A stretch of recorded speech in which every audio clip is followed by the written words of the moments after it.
My partner was asking me, what computer are you going to get? And I was like, I honestly, I need the basics, the bare minimum. I just need to be able to do email and porn. And this is Gatriarchs.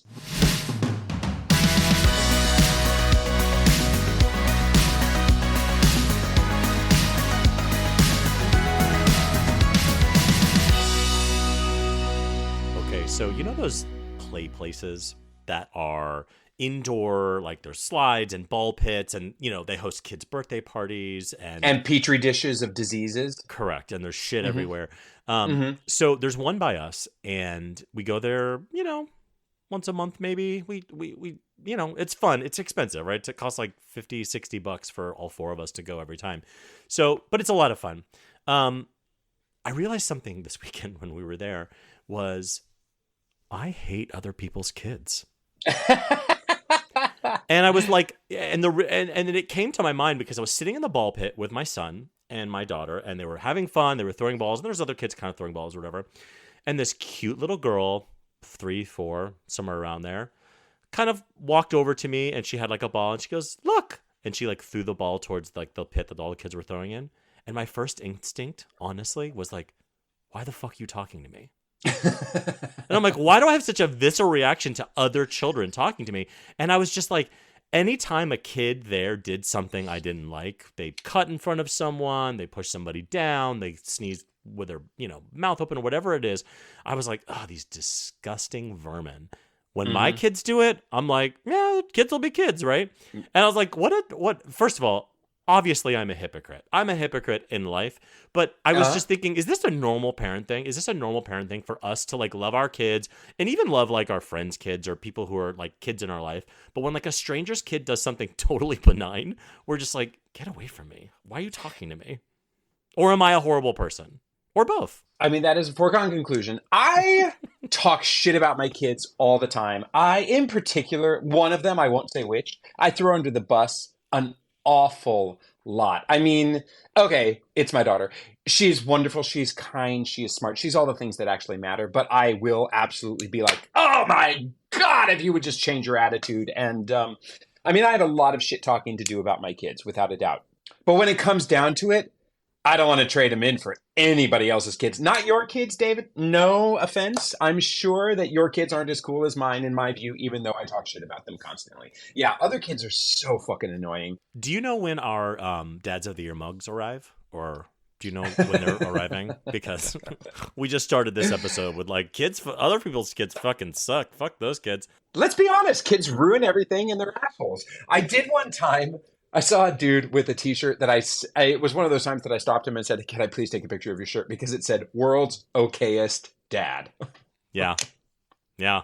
Relatable. That's a relatable thing. Also, what's very relatable and super embarrassing is I am now entering the phase, my son is 3.5. We are now entering the phase of me getting told on. And I wasn't prepared. Oh. I wasn't prepared. I drive the kids to school in the morning and I drop them off by myself. And I am a verbal driver. Let's say that. I am get out of my way. What are you doing? Why are you such an idiot? I'm just a typical Jersey driver. And my husband, for whatever reason, had to drop off the kids by himself the other day. And he comes home and he goes, do you know what your son said today? And I said, no. He goes, a woman wasn't like the light had turned green. The woman wasn't going. And Emmett from the back seat goes, you can go, boo-boo. And my husband was like, where did he learn that? And I was like, oh, fuck. Now, whenever I say something in the presence of my kids, I have to worry that it gets back to my husband. So like secrets are out. Like there's no like, hey, let's not talk about how daddy did like a pre-dinner drive-through at Wendy's just to take the edge off, because it's gonna like I'm gonna get told on. So I'm in a new phase and I don't know how I feel about it. There have been a few instances where I don't know that I've actually said, please don't say anything to your other dad about this. But there have been times that I thought, oh God, this is going to come back to bite me in the ass. That's for sure. Just on the home front. We still have the baby, so that's good. I can still tell her secrets. I can still do embarrassing things in front of her, but my time's out with Emmett. Absolutely. You're done there. You're done.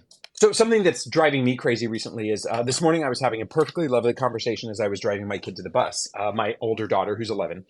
And we had been having a good morning.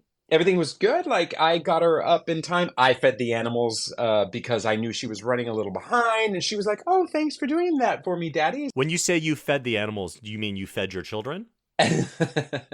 Plus the dog and the cat. Got it. And she said, oh, I forgot. It's Friday. You're doing that for me. And I'm like, no, it's because I got you up too late. And I was the one laying in bed looking at my phone and realized, oh, God, I've woken her up in that past the window of idealism. Anyway, so we're in the car. We're driving. And she said, oh, Daddy, I want to show you this thing. She pulls out her phone and I'm like, oh, something to buy? She's like, never mind. You don't even need to see it. I'm like, no, please tell me. Is it something? What do you want? What do you want to show me? Yes, it's this new skincare thing that's totally trending. And I'm like, oh my God, can we just have one morning where we're not talking about buying shit? Because, oh my goodness, let me tell you, when you get to those consumerist years, may you not have TikTok in just a few years when your kids are old enough to be told by the entire capitalist hegemony of, rapacious capitalism. I understood 3 of those 10 words. You're welcome. Let me tell you, I mean, just crazy capitalism gets their claws in you. And I think it is kind of a genetic trait. I admit, I was a big old consumer when I was a kid and I just wanted to buy shit all the time. But that was based upon the Saturday morning cartoons I was watching back in But that's the her 50s. TikTok now. That's her Totally. TikTok. And also, Absolutely. don't you run a company where you sell shit to people? Where I sell overpriced, unnecessary items that nobody actually needs in their lives? Yes, but it's high quality that'll last you for years. The title of this episode is We Are Hypocrites. Brought to you and sponsored by EC Knox, baby gear for stylish dads.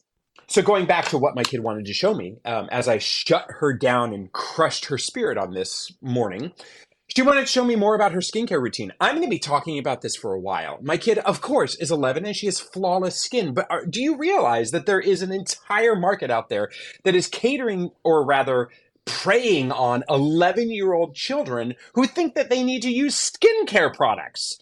And I'm like, sweetie, you have perfect skin. You don't need to worry about this. And she's like, but Dad, it's not about that. It's so that my skin remains flawless. And I'm like, right, so that you don't look like me in 40 years. I get it, but I don't think you needed to start using skincare, which, by the way, is not sunscreen. I mean, and also, far be it for me to suggest she put some sunscreen on, because this is the only skincare you actually need. I have checked that out with a friend of mine who is a dermatologist, and she's like, it's all bullshit. Just get Lubriderm and skin and sunscreen. That's all you need. It's just like a little bit of hydration and mainly sunscreen. But oh no, you think Drunk Elephant? Do you know the name Drunk Elephant? No. It's the latest thing on TikTok, and they've got very, very funny Instagram posts. But Drunk Elephant is this overpriced, bougie skincare preying on my 11-year-old child. And is it anything about sunscreen? Hell no. Is it all about absurd serums and moistures? I'm like, Ellison, oh my God, you are 11 years old. You do not need eye serums. Also, think about like the stupid bullshit we adults put on our face. I think about like those Korean face masks, which I for sure put on my face. And you have this like disfigured panda like laying on top of your skin. You look like a 100%. Fucking serial killer. And we're like, oh yeah, it's the newest trend from Korea. Like we are exactly what your daughter is. She's just happens to have the good skin still. And it probably is a little hurtful for her to be like, yeah, but Dad, I don't want to look like you. Yep. Is it hurtful? I'm now used to it because she's crushed my soul enough over the last few years that it's fine. I was probably soulless to begin with, right? Yeah. But I'm all about, you know what? I'm all about looking like a panda on a Saturday night watching movies. I think that's fun. A giant goblet of wine, a disgusting disfigured panda laying atop your face. And when you peel it off, it does feel refreshing. It does. I love it. I think it's fun. But and we went through a phase of buying those cheap ass, probably not bougie Korean face masks at Target. And then my daughter broke out because of one. I mean, she got a full rash on her face, and so luckily we don't waste our money on things that cost $3.99. She is pining away for things that cost $399 instead. You know. Good thing you're really rich. Listen, all that sweet Gatriarch's money is pouring in, so you can buy all the Korean face masks you want. So, thank you notes. Do you do them? Yes, and by you mean my husband does 95% of them, and I'm like, oh, I'll put stamps on them and address them, and he's like, ugh. And I'm like, we did thank you notes, didn't we? He's like, no, but yeah, he's a big believer in thank you notes, and I get a little. Thank you notes can feel a little oppressive. Like, right, somebody was like, hey, I'll drive you to the airport. It's like, do they need a thank you note? But my husband is a thank you noter. Like, we buy them in Oh. bulk at Costco, no joke. And then he writes them for everything. So, yeah, we're a thank you note family. Well, that's pretty extreme. I mean, I think it's appreciated, and I think it's a lot of thought and action that counts. The ride to the airport, I'm not sure that I necessarily would give a thank you note for that. I think dinners are it's an appreciated thing, but I do force my kids to write thank you notes for Christmas and for For birthday sure. gifts. Yeah, we do too. And I've been able to say to them, listen, you got to thank them and show some gratitude, or they won't buy for you next year. I'm not sure if that's actually even true. And the percentage of people who actually send me a thank you note, I mean, far be it for me to sound morally superior to anybody. I am. But the percentage of people who actually send anything is very, very small, right? But it is not about the torture I'm inflicting upon my kids to do it. Now it's an expectation. They just do it and they get over with. And they put in, I mean, you want to talk about a half-assed thank you note. It's almost embarrassing what they're sending. I mean, I'm lucky if I get a pencil scrawled chicken scratch that says, thanks for the shirt. But I grew up doing it. My mom forced me to do it. And I think it's a personal interhuman connection that you make with the person who thought enough to send you something in this world where we're increasingly disconnected and don't think shit about anybody.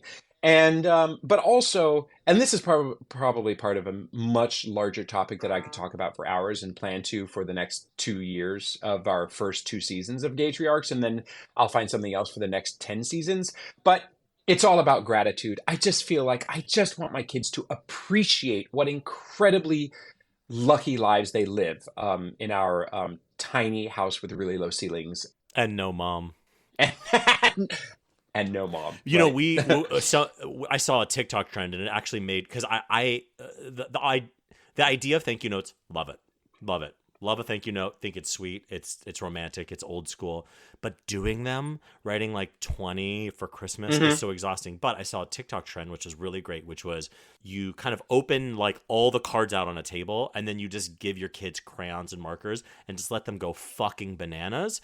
And then you swoop in at the end, be like, hey, a little artwork from the kids. Thank you so much, blah, blah, blah, blah. And it doesn't Yes, need to look good. It's just chaos of colors. But for them, it totally. feels like super personal and super cool and fun. And for the kids, it's, you know, it's killing 30 minutes, which is the name of the game.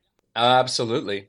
Now, I will say, I admit, just this week, I was feeling morally superior and texted a friend of mine from early preschool days who we commiserated about how important thank you notes are and looked down our noses at those who didn't send them. Occasionally, we send each other a text to just, revel in our superiority. But just this week, I saw an article in some newspaper that was about how thank you notes are actually super oppressive and they are a sign of incredible privilege, and we need and they're performative, and it's almost showing off like your moral superiority. And it did give me pause a little bit. Of course, the article it was a blog piece, and it's saying it's a bastion of old school Martha Stewart, no, Donna Reed white privilege from the 1950s, right? Of etiquette and whatnot, and that it's an absurd performative display of privilege. And but at the same time, it did say, listen, if it makes you feel good to send them, go ahead and send them, but you cannot look down your nose at other people who don't send Oh, them. I'm all about performing. I'm all about peacocking my privilege. I'm like, look at my privilege. But I get it. Like there's an undercurrent there of privilege and stuff. You know, listen, we go to Costco to get the thank you cards, and guess what? I'm an executive member. They don't just hand those cards out to anybody. Oh shit. All right, so let's get to the real deal. This is the top 3 list that I've been looking forward to for quite a while. This is top 3 hottest dads. So, Gavin, you want to start us off? Who are your top 3 hottest dads? Not only is he hot as fuck, charming as the day is long, just cute and seems relatable, but mainly he's funny as hell, and he's so irreverent about his children, and I embrace that. It's Ryan Reynolds. Oh yeah, that's your third. I That's number mean, three. That's great. Yeah, he's yeah, super hot, super funny. Yeah, like he's like so hot, but they clicked like when he was getting his hotness all together, they clicked him uh-huh. one click down from mega hot, so he's Yeah, approachably hot. But if you see him in yeah. person, I don't know if you've ever seen him in person. When you see him in person, you're like you are a different species of human hot. Yeah. I was doing a show on 54th Street, and across the street from our stage door was the David Letterman Theater. So I would see all the celebrities come out, and I was like, no, Hmm. that is the skin. Talk about skin. That skin does not exist on normal humans. I saw Will Smith come out one Mm. time, and I was like, your skin radiates something that we don't have as regular people. Maybe he does the $5 Korean face mask. We don't know. All right, who's your number two? He doesn't do the panda from Target, though, I would say. George Clooney. You I you mean, did mention you would leave your family for him, he is he talk about Silver Fox Daddy. and a slightly older dad, and he's, I mean, see, he's just somebody who makes shit happen, and he thinks about the world beyond himself, and he seems to me, I mean, I wouldn't say relatable at all, because he's a deity. I mean, he just is way beyond, way beyond. So, All right, who's your number and one? then, well, I do Allo Moves. It was a COVID thing. Allo Moves is just an online workout, the subscription app. And there's a guy named James who does my hardcore yoga classes, and he has a baby. And oh my God, those positions that he's able to do. It's James from Allo Moves. Nice, nice. Well, as usual, you take your list very seriously and thoughtfully, and mine is disgusting and stupid. So, at number three, I'm gonna go with the dad from Cocomelon. The dad from Cocomelon, when he comes on screen, there's a whole beach episode where he's in just his little beach shorts. He's got these huge hands and this tiny Mhm. little waist and this gorgeous red hair. He is fine as fuck. So number three, dad from Cocomelon. Nice. Number two, the carpet guy on TikTok. Do you know who this guy is? No, I don't. This guy's his entire account is him like installing carpet in these houses. But I guess one of the tools that you use when you install carpet is like this. It's like this long Yeah. baton with like a knee thing, and they Yeah. like knee it. They Yeah. like kick it in. Yeah. He does it in his jeans and no shirt. Oh. And he's got this like super ripped, tattooed, lean, like borderline hillbilly body. Oh, shit. Like probably did meth, but doesn't have an active addiction to meth. Right. And he is so hot. And every video is him shirtless, just kneeing the fuck, just banging the wall, banging the wall. my God. And my mind just goes into terrible, terrible places. So number two, carpet guy from TikTok. I can imagine it right away, and we will be linking this somewhere so that everybody can get the pleasure of the carpet guy kneeing the shit out of stuff. Also, have you noticed that my number three and number two don't have names? I don't know their names. Doesn't matter. Just the Cocomelon dad and carpet guy. I'm pretty sure James from Allo Moves is a made-up name, but I can sure see his face. So, All right, number one is a little more standard, Mhm. and this is maybe playing to my personal taste. Prince Harry. I mean, talk about Prince Harry, sexy that little daddy ginger cutie. Yeah. Uh-huh. Oh man, I remember clocking him back in the days when it was like the brothers. When he and was a like, Nazi. who's hotter? Yeah, I'm really into Nazis. That's the new title of the episode. But there's something about his little piercing eyes, and also he's just cheeky enough, and like when he's interviewed, he's just a little fuck you enough, Mhm. and I'm into gingers. The right amount of entitlement. We are so lucky to have on our show a guest who is a dear friend of mine. He is a former talent agent who was big and important in New York City and decided he wanted to take a professional detour. And he is now one of New York's top real estate realtors. He is insightful and thoughtful and philosophical. I've been lucky to be on his mailing lists where he doesn't just talk about selling apartments or buying apartments. He talks about the relationship that somebody has within an apartment and how they can live their best lives and live in a very healthy mental space. So he takes it beyond just mere real estate. He's also the father of a high-achieving kid who is now in college. I want to hear all of his secrets to how he did it. This daddy is what every gay dad aspires to be. Welcome, Mike Oh Lubin. man, thank you so much. Hey guys, I I would love to do this every Friday. This is an ongoing thing. I'd love it. Yes, we would be happy to have Oh recurring man, guests, no doubt so about it. grateful to But be here. you know what? What fills your parenting soul these days? Let's use that as a little intro to you, Mike. What a sweet question. Literally 10 minutes ago, I was on the phone with my son. Nice. So basically, what fills my parenting soul more than anything is just to hear Jack's voice, for a minute a day and hear how he's doing and, wish him a great day and see if he needs anything. Honestly, I live for those moments. And And he's in college right now, right? yeah, he's a junior at Boston College.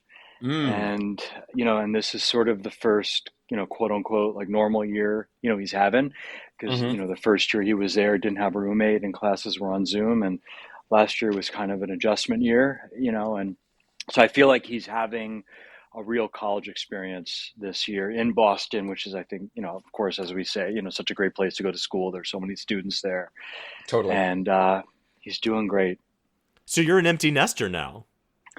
I'm an empty nester. What is that like? Like I'm on the opposite end. So I have a 1-year-old and a 3-year-old. So like I'm so jealous. And of course I'm so jealous of you. So obviously the grass is always greener, right? But like, what is it like to have spent these 18 years with this person in your home, and then now your relationship has obviously changed a little bit, right? Yeah, it's so my partner and I, Tom, we're together. It'll be 28 years next week, which Wow. is Mazel tov. absolute. Thank you. It's absolutely crazy. I was a child when we met. I can't believe Of that I'm course, old of enough course. to be with someone for 28 years. But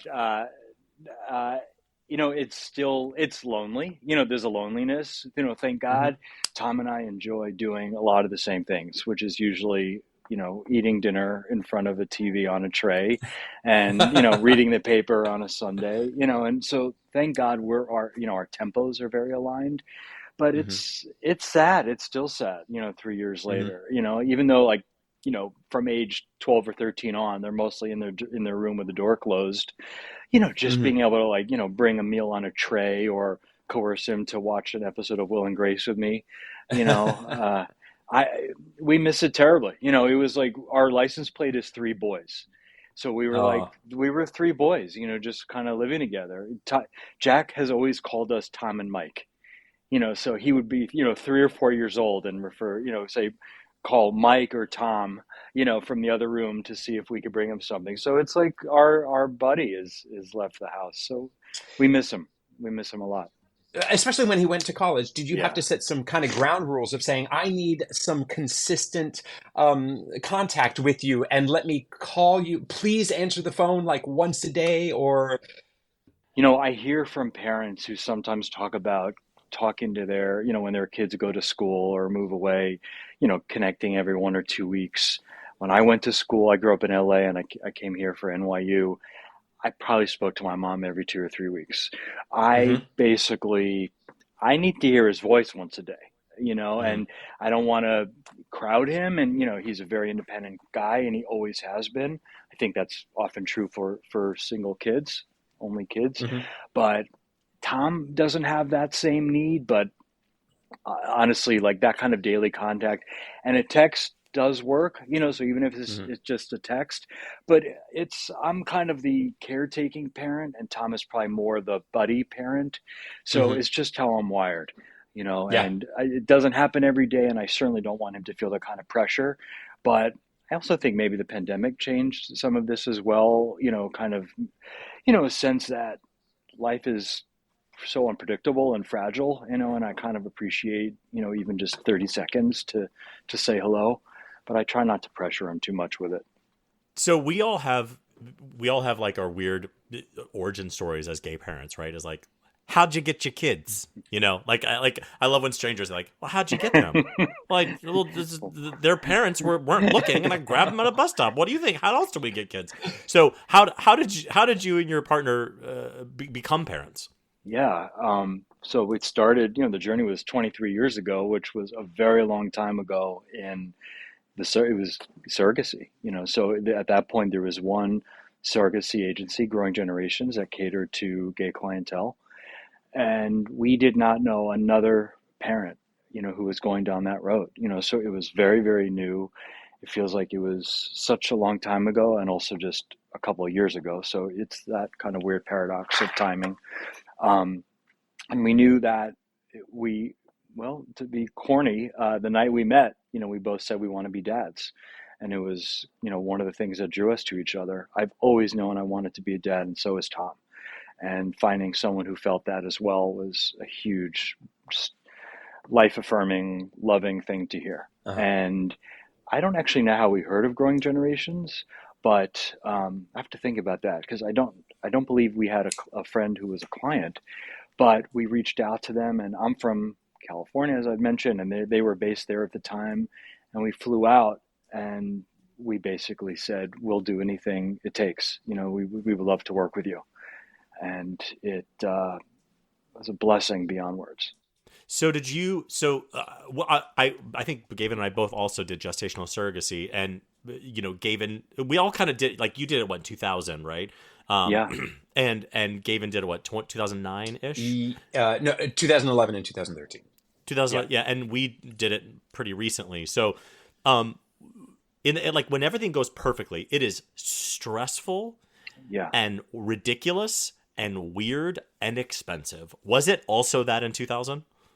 100%. And I want to say even more so because we didn't have anyone on this journey with us. Yeah. We were so alone and hopeful and had so many questions. And neither of us, we hadn't been around babies much. I am the youngest of three. So it's not like I was, a surrogate big brother or dad myself, with younger kids. Tom was kind of the same way as well. So it was so new for us.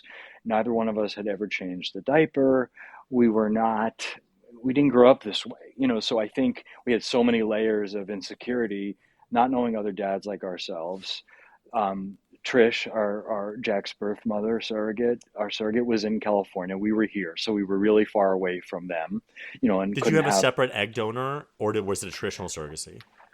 It was traditional. Okay. Wow. Yeah, which I don't think happens No. anymore. It's not as common for sure. No. Yeah, and it was uncommon then, and it just kind of worked out that way. Yeah. Which makes it, kind of its own blessing in that right as well. Trish wanted to be a donor and also carry a child.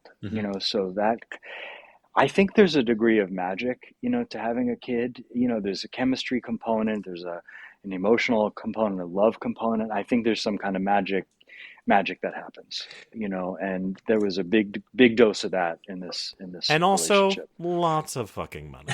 Let's Lots be of money. honest. Lots a of, like, I fortune. think the average now is $130,000, and that's including IVF, but that's also like if everything goes well. I know people, we're all in these surrogacy groups online where some of the people are paying, they're up in the 200s and they still haven't had a child yet. We were very lucky in how we came to be parents, but I know for a lot of people, the money part of it is what's prohibitive of them becoming parents, because adoption is also fraught with, there's just its own kind of chaos and uncertainty and adoption. Yeah. So what in 2000, what were the legal, because traditional surrogacy gets a little dicey with the legalities now. Yes. Back in 2000, was it also a little dicey? Were you guys a little unsure of how the legalities would work out? Yeah, there was a lot to learn, and as it is the case as well now, the New York, we weren't able to go through, New York, in terms of the official, what they call the parentage action, so we had to essentially, Trish surrendered her right as a parent before Jack was born, and that all had to happen through California, and that was an emotional process, I think maybe even more so because she is Jack's birth mother and genetic mother, so there was an emotional bond, it wasn't carrying a third party's child. So I had the love that we share for her and have for her and the gratitude Is she still in your life now? She is. She absolutely is. And there's so many things to talk about with this, because so much of this happens just sort of spontaneously, and we love her. Jack loves her. We have spent many years of joining her family for Thanksgiving. She and her partner live in Austin, and we go there for Thanksgiving. And She's a lesbian? she's a lesbian. Oh my God. I know. Absolutely Taking not. it to It's a another movie. level. Our It's second another surrogate level. was also a lesbian. Yeah. The whole thing is just beyond words. We love their kids. We're part of their families. They're Oh, part that's of great. ours. Jack has always known that that relationship is open to him and comfortable and something that we support and love.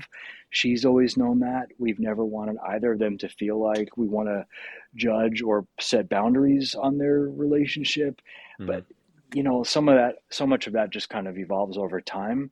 But being as open and confident about it has served us well because a kid has so many questions about where they come from and who they are. Jack went to Horace Mann for 15 years, which is a very traditional school. It's been around for a very long time, and the entire time we were there, he was the only child of two dads. Really? Wow. Yes, and it has since changed. And I think in the last 2 years of him being at school, there were some younger families like ours in the nursery or lower division, but Jack only knew himself as Hmm. being a kid with a similar background. So that also kind of felt really unique. Hmm. So the fact that he was able to feel comfortable as a kid in a family like ours, his genetic mom, Hmm. birth mother and surrogate was a real blessing. And but I Really would is. imagine your good energy attracts good energy. And what do you do when you have somebody who's just acting obnoxiously? Do you try to, how do you influence them? Why Or is somebody like you affiliating with a podcast like us? Like, you're way too nice to be on our Yeah, podcast. right. I don't know what's going on here. I I try to bring as much patience as I can, to this and as much support. And I will say, I think sometimes being wired the way I am, people look to maybe kind of take advantage of that. New York is filled with a lot of tough people, and I think a lot of bullies. To become successful here, you kind of have to sometimes, step on people and mow people down, which is not how I'm wired. But I think a lot of people who live here and who are successful here might be that way. So it's often hard. I got to be honest with you. I'm sensitive, and it's not always the best thing to be as a sensitive real estate broker. And my feelings get hurt, yeah. and which kind of leads into the parenting thing. When Jack was home and he was younger and I had rough days, like you guys know, because you're dads, like what feels better than getting a hug Hmm. from your kid? Hmm. I mean, I Especially an have, unprompted, out of the blue, just oh walking through the my hallway God, hug. Hmm. Yeah. is there anything better than Yeah. that? It goes right to the heart, and Yeah. talk about like the loneliness, being an empty nester. Like it's hard not getting that. And even he's a big kid. He's going to be 21 next Hmm. month, which is crazy. Yeah. But those hugs that we get still feel as good. I And remember feeling for the first time that I'm pretty sensitive too. And I remember for the first time feeling that like gutted knife opening my chest cavity kind of feeling when my son went through a phase. I'm sure you guys have experienced this where like he had a preferred parent just out of the blue, mhm. no reason. I've always been that parent. Yeah.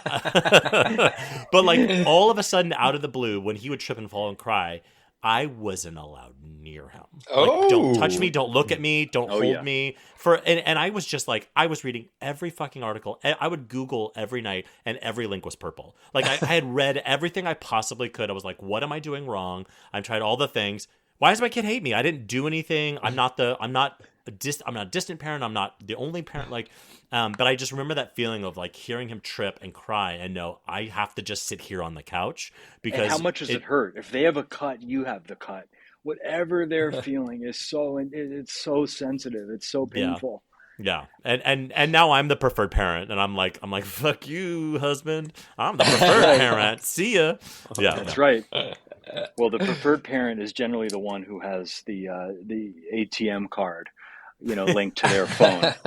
So I wear that with a badge of honor. Whoever can provide the most Korean masks. Absolutely. Bribery is an essential element of very effective parenting. I am curious, one more professional question for you, especially as a sensitive person who thinks about wellness and kindness and whatnot. What is harder, or what was harder, being a talent agent or being a real estate agent? Oh man. Yeah, they're both challenging because you're taking care of people who have deep needs, who approach a process with insecurity. Gavin, Hmm. as an entertainer and being in the arts, Yep. you could be at the top of your game, but you're vulnerable to critics and rejection and being hired or fired and reviews. It's devastating. It's so sensitive. It's so tricky. And like we were Hmm. talking about with Jack, like I feel my son's pain and I feel my client's pain. Um, Hmm.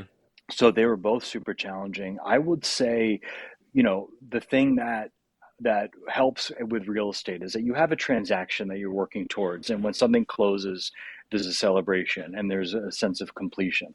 And it's so hard as an artist to work for years and want your work to be heard or appreciated or acknowledged.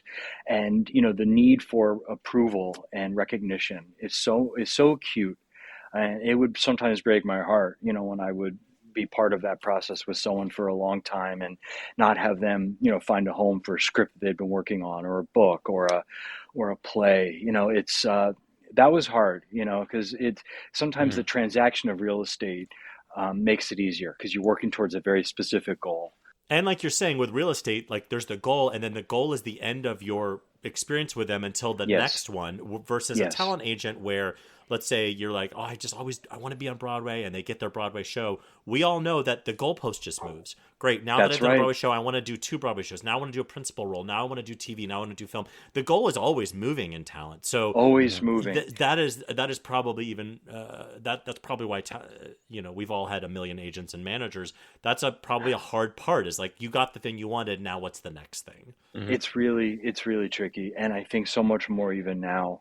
When I was an agent, I was primarily focusing on independent film. That first of all, that's not even a world Doesn't that I exist think anymore. exists Yeah, anymore. no. I mean, I was a film agent. I was, for young writer directors and aspiring filmmakers. So like that whole world, my every client that I was selling to with Miramax and New Line and Fine Line and Shooting Gallery, all these, October Films, none of these buyers exist anymore. So like, Hmm. and it seems like everything is television. Yep. I used to live for going to films, and so that makes me sad. I miss the Yeah. independent film world.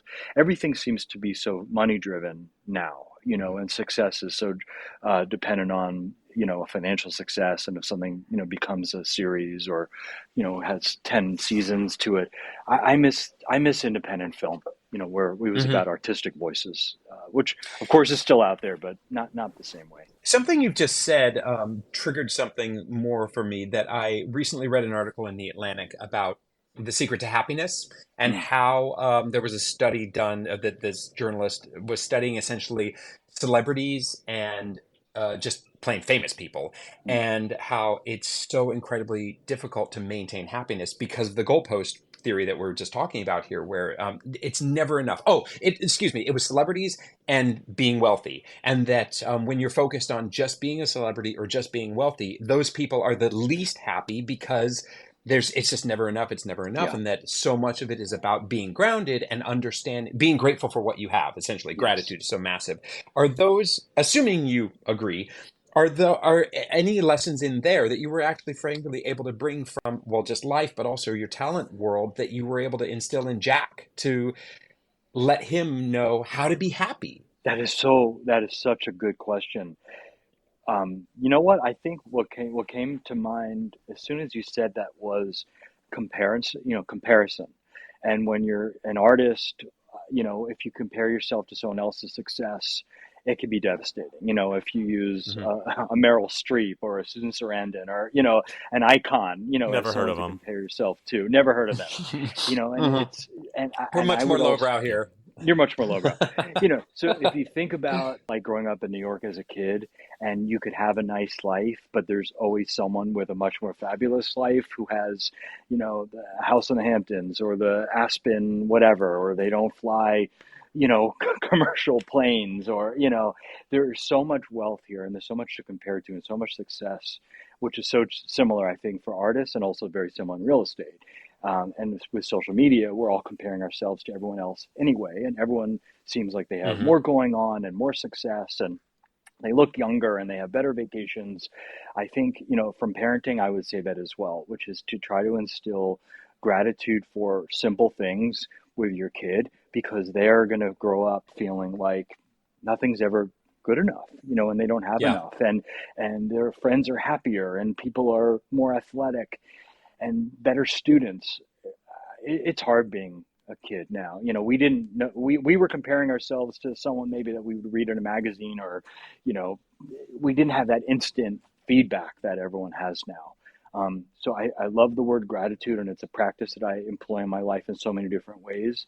But I would say that, is Hmm. somehow encouraging our kids to find happiness within the smaller victories, so they're not Hmm. comparing themselves as much to what seems like these very flashy, sexy goals all around them, which are unattainable because we know it's not reality, right? Right. The image is not But reality. you know what is reality?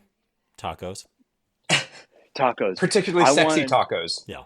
I'm going to put my tofu taco recipe in the chat box Mike, I Yes. want you to afterwards. understand that, like, this is going to be your new career. This You're going to this is make your my new first signature. billion at this new This is my tofu taco. signature. Yeah. Yeah. Do you want to know the secret? Is frying the tofu in lard. Oh, wait. What do you mean by I thought you lard? were going to Like say, bacon fat? do you know what the secret is? Beef. See, tofu gives a little meatiness if you cook it in animal fat. Yeah. It's amazing how that works, huh? It's amazing how that works. And somehow, yet you can still call yourself plant-based. Can you? Can you? Based. I'm based out of Manhattan. Girl, you live in Queens. We get it. Did you inflict your veganism upon poor Jack as well? Thank God, no. I'm so high Oh, good for you. maintenance. No. Good. I wanted him to grow up eating cheeseburgers and ribs and tacos that are real tacos. That poor kid had enough pressure. I didn't want to pressure him with being high maintenance food wise as well. I am so happy he loves cheeseburgers. I can't even tell you.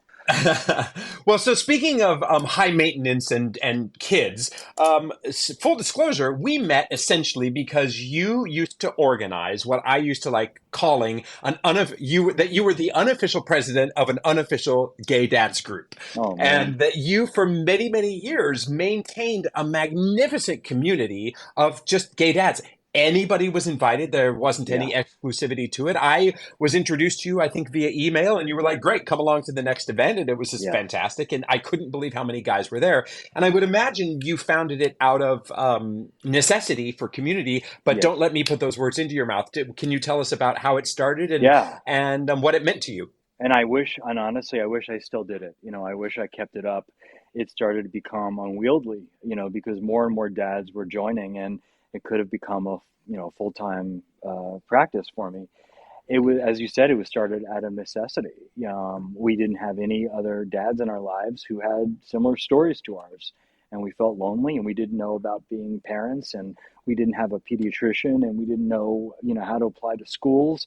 I think it's so much easier to be a straight parent because all of your friends are going through your same life stages, and especially 20 years ago, 18 years ago, where you had to figure out, how do I find the right dentist, or how do I know what schools to apply to? There were so many questions.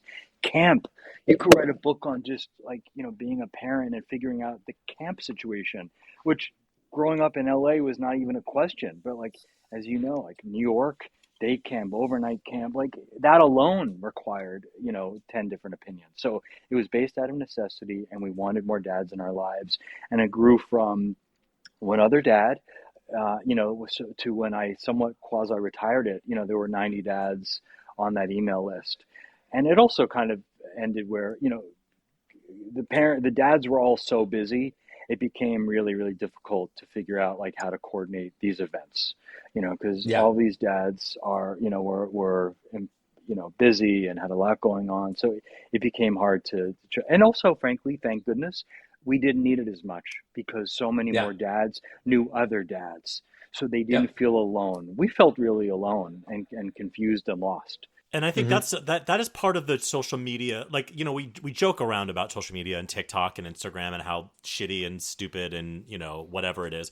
But that has been a saving grace for us as relatively new gay parents, in that, like, those communities that you helped build exist now at my fingertips in Which is Facebook so groups. I'm a great. member of, gay fathers on Facebook groups is huge. It's national, but there's local gay groups. There's New York gay groups. There's Men Having Babies, which helps men understand how to become parents. There's so much more access to that stuff, where at the time when you created that group, there maybe wasn't. But I'm so thankful for those communities. Now there's like gay beautiful. comedy dad groups, and there's like so many great diverse places that just didn't exist when you started this. And I can't imagine how hard it would be to do that when you didn't have somebody to be like, when do I stop doing bottles? How do I, like, No, it's crazy. Yeah. 20 something years ago, the internet was not what it is now, or we didn't have access to, right now we Google whatever we need and it's immediate. There wasn't as much online then, which is so crazy to think about. Like, but 20 years ago with the internet was such a different world. And I would love for us to be, role models or information sources for dads, because so many guys like yourselves do have younger kids. And I kind of feel like, we're kind of on the older spectrum. You're an elder. We're an elder. You're a gaytriarch elder. Which is crazy. I mean, I can't believe when I say that our son is almost 21. So how do you feel about soon, maybe you could be a gay grandfather? How does that feel? Please don't hang up on this. Well, I have to tell you something. That is my greatest, if you were to say, or if anyone were to ask me, that would be my greatest joy. Yeah. And no pressure, Jack, if you ever listen to this. And he knows this. And he also, I think, wants to be a dad. You can't imagine how much we would want that. And Tom and I have actually joked about it, because if Jack were to become a dad someday and he lived in North Dakota or Iowa or another country, I'd move there. Wherever he is, I want to be a hands-on grandpa. I can't imagine only seeing them at holidays. And I think he'll be in New York because, everyone he's grown up with is here.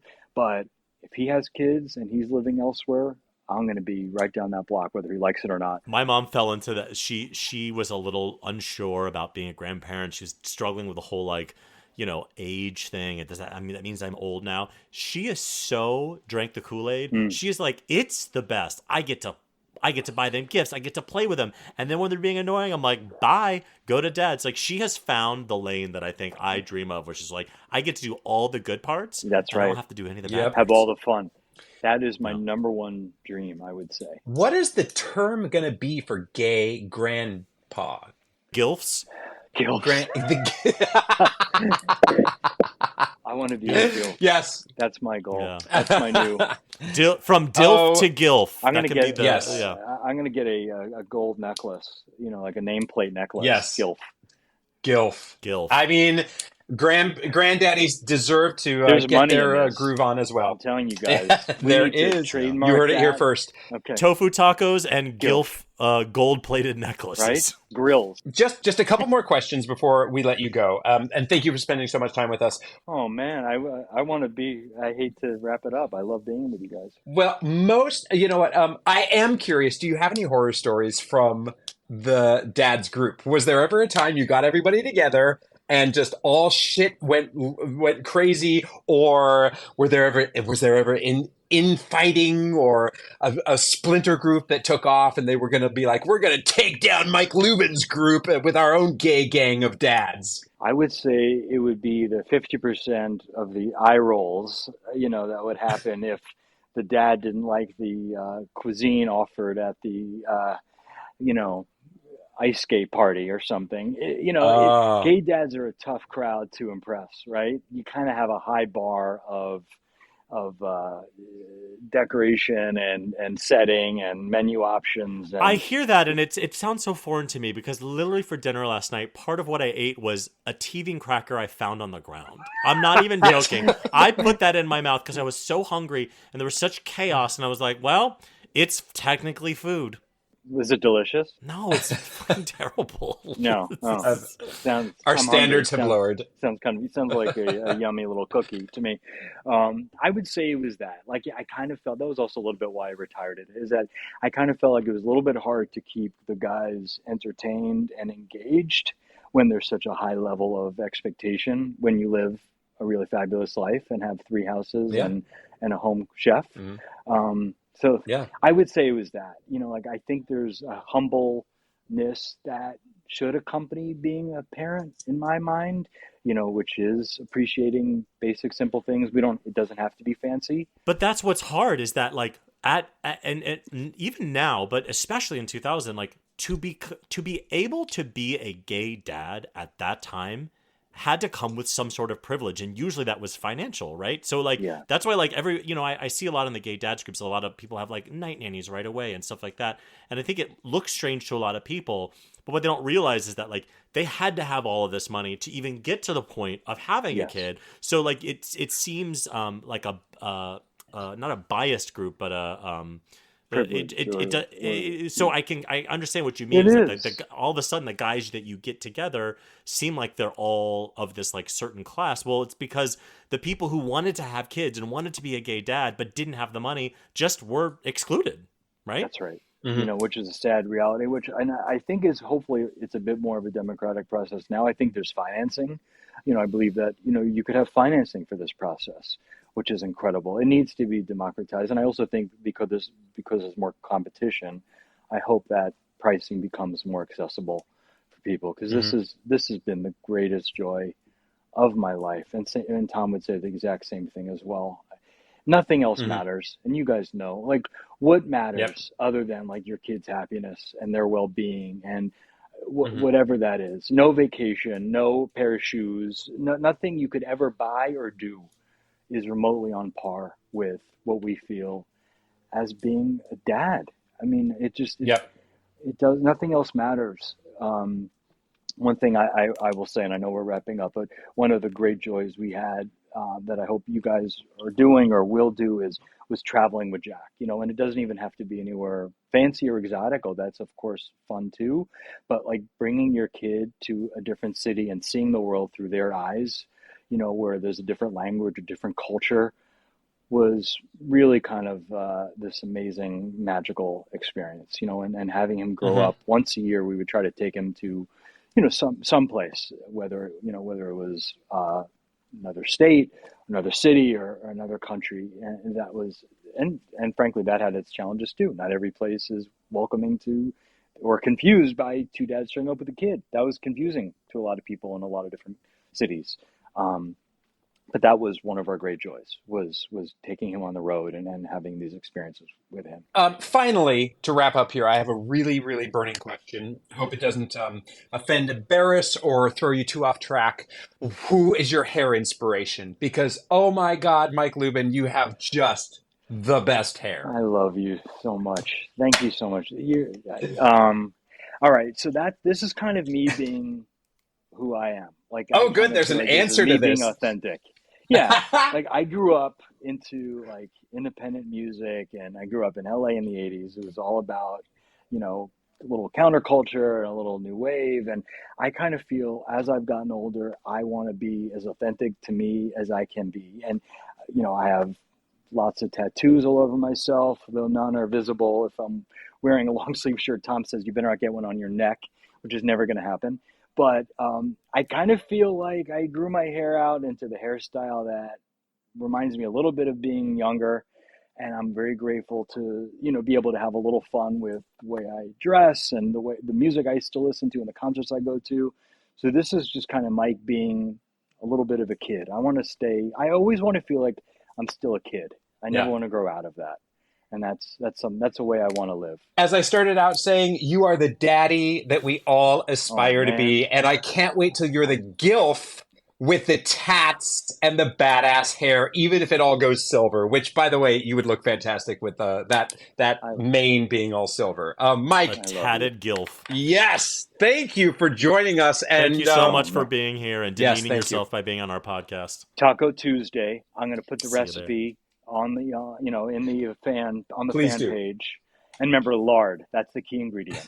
Yeah, beef. That's the Bacon key fat. ingredient that's a key ingredient in a vegan taco. Beef. I cannot wait for 100 of listeners to hear this and get your tofu taco recipe. Thank you, Mike. I love you guys. Thank Thanks. you. Love you too. Bye bye.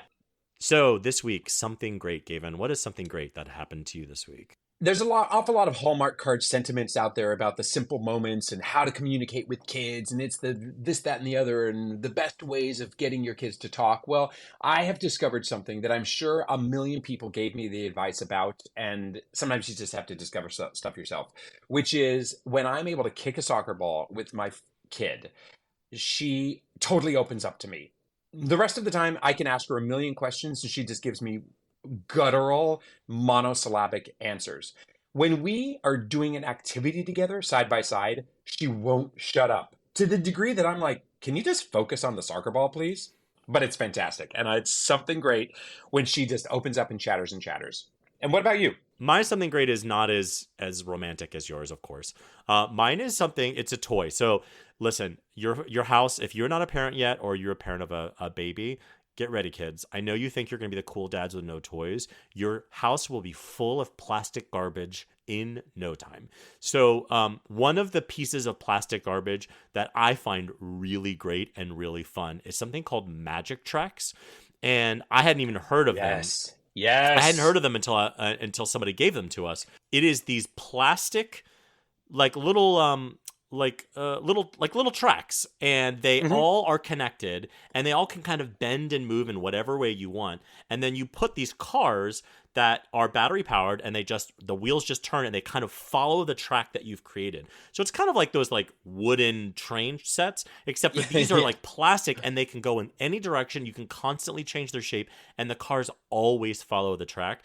It is a really fun gift. I think my favorite kind of toys for kids are the ones that have almost really broad and generic and could do a ton of different things, like, magnet tiles, those kind of things. Yeah. So this is one of those things. So if you're looking for a gift to give your friends who have, 3+ year old kids, or want something, magic tracks, totally worth it. Love it. Those are new. I think that I don't know that we've aged out of them, but they definitely weren't invented, just a couple of years ago, or I didn't know about them. So I'm kind of jealous. And that's our show. If you have any comments, suggestions, or general compliments, you can email us at gatriarchspodcast@gmail.com. Or you can DM us on Instagram. We are at gatriarchspodcast. On the internet, David is at David FM Vaughn everywhere, and Gavin is at Gavin Lodge on nothing. Please leave us a glowing 5-star review wherever you get your podcasts. Thanks, and we'll see you next time on another episode of Gatriarchs.